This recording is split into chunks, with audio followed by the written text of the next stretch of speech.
ప్రభుత్వం ఉన్నప్పుడు పేద విద్యార్థులు ఉద్యోగ అవకాశాలు లేక రోడ్ల మీద తిరుగుతున్న క్రమంలో విద్యార్థులు బీసీ వెలుగులో ఒక సంక్షేమ హాస్టల్లో చదువుకున్న వాళ్ళకి అయితేనే ఆ రోజు సంక్షేమ హాస్టల్లో భోజనం ఏ విధంగా ఉంటుందని చెప్పి కేసీఆర్ గారు ఒక ఉన్నతమైన ఆలోచనతో ఈ పేద వర్గాలకి సోషల్ వెల్ఫేర్ కానీ గురుకులాలు కానీ లేకపోతే మైనారిటీ అన్ని సంక్షేమ హాస్టళ్లలో ఉండే చిన్న కాంట్రాక్టులందరికీ ఈ విద్యార్థులకు ఇవ్వడం జరిగింది. ఈ రోజు ఈ కాంగ్రెస్ ప్రభుత్వం వచ్చిన తర్వాత మొన్న జియో నెంబర్ 17 తీసుకొచ్చి అందులో ఉన్న మొదటి కాలం ఏంటంటే దేశవ్యాప్తంగా ఈ గురుకులాలలో కాంట్రాక్టర్ టెండర్లు వేసుకోవచ్చు అని చెప్తున్నారు.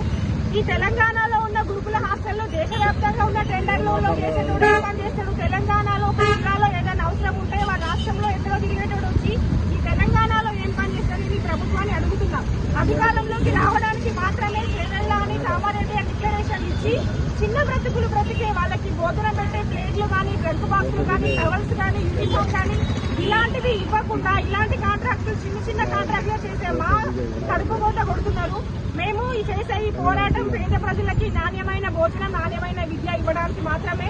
అప్పుడు అధికారంలోకి రావడానికి చేవెళ్ళ కామారెడ్డి డిక్లరేషన్ ఇచ్చి మీరు ఎంత శాతం జనాభా ఉంటే అంత శాతం మీకు మేము అధికారంలోకి వచ్చిన తర్వాత మీ కాంట్రాక్టుల్లో అన్నిట్లలో భాగమిస్తా అన్నారు. ఈ రోజు ఎప్పుడైతే అన్యాయంగా మేము నమ్మి ఓటేసి మిమ్మల్ని గెలిపిస్తే మా కడుపు కొట్టి దేశవ్యాప్తంగా టెండర్లు ఇస్తున్నారు. కొంచెమన్నా సిగ్గు బుద్ధి ఉండాలి. తెలంగాణ ప్రభుత్వం ఉన్నప్పుడు ఎట్లా జరిగింది, కాంగ్రెస్ ప్రభుత్వం వచ్చినప్పుడు ఎట్లా ఉన్నది?